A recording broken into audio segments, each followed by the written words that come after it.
Who buys multifamily? The best type of investor for multifamily? Watch this video to find out more. Ron from Rohde Law, and in this video we're going to talk about multifamily in today's climate and see if it's a right fit for you as you proceed on your investment journey. We represent a variety of investors only dealing in investment commercial real estate, and we close tons. I'm talking hundreds of millions of multifamily transactions, and I've really kind of identified two main types of buyers for multifamily. The first investor is somebody who already has money. And what I mean by that is they've been investing or they've been working for a long time, 10, 20, 30 years of experience, and they've accumulated a significant amount of investable assets.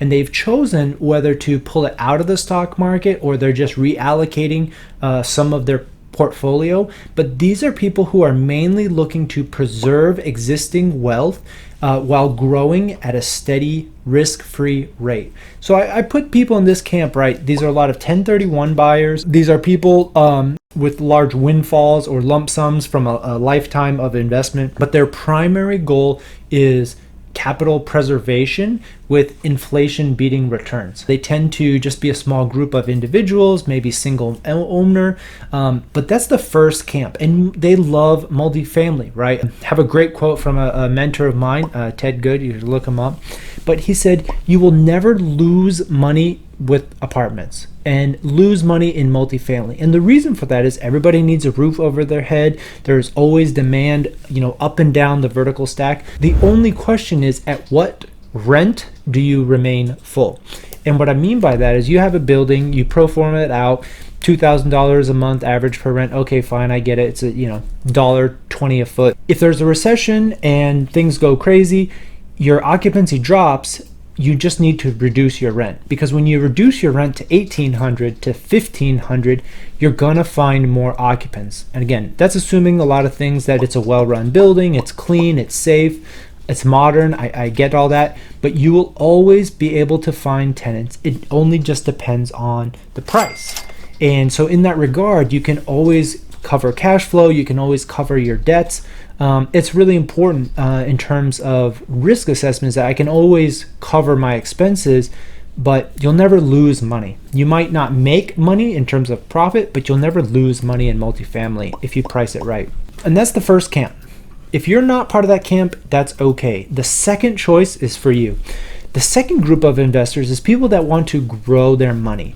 And these are people that are looking to build wealth through multifamily. They are typically going to be looking for more aggressive value add. They're not going to want to purchase kind of at the top of the market for stabilized product. They want to do something, right? They want to use their own equity, their own time to implement a value add plan. They want to do X and raise rents.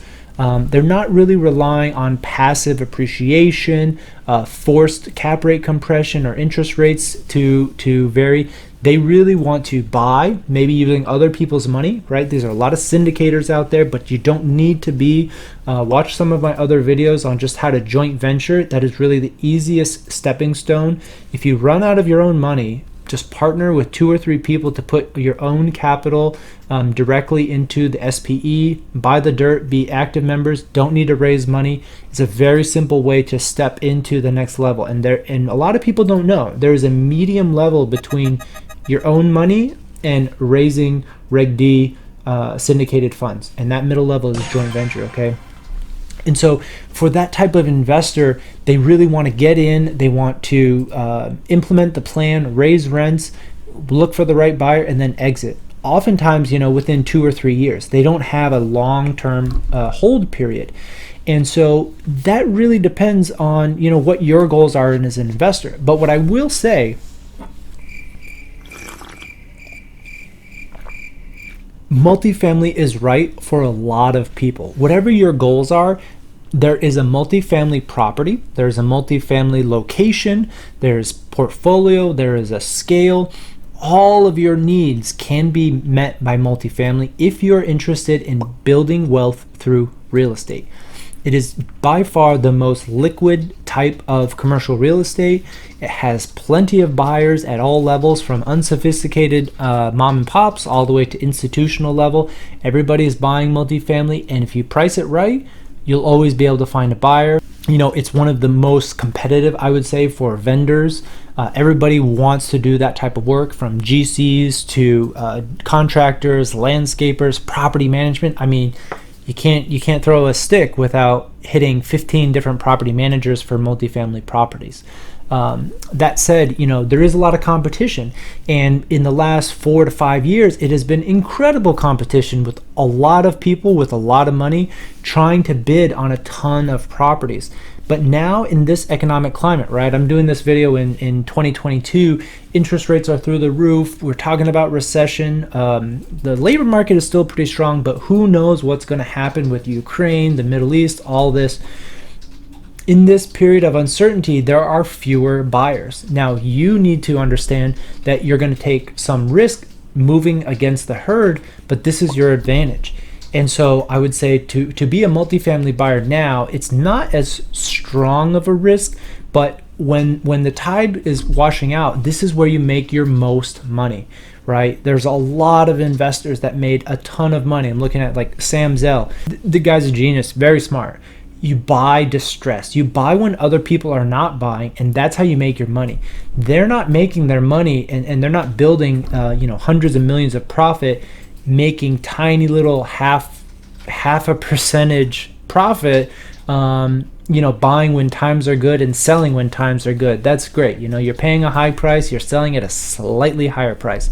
But if you can buy now when people are afraid, I think that a distressed debt fund is really good right now. A distressed equity fund, where a lot of these IO lenders, people were buying on 24, 18-month IO.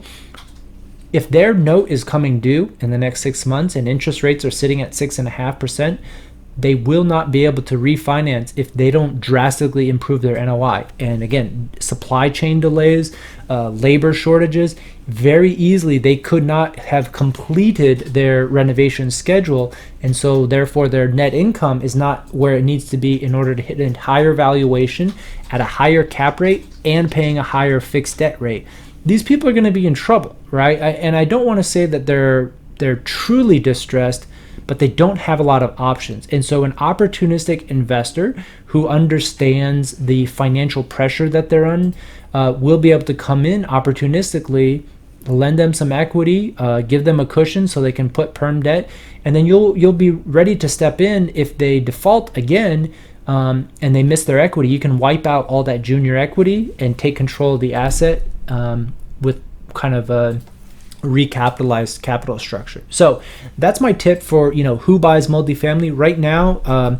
It is still an opportunity, but you must be firm. You must know that the underlying asset hasn't changed. The only thing that has changed is external factors that makes less competition for you. So thanks for watching Who Buys Multifamily. Smash that like button, subscribe if you like the content, and we'll see you next time.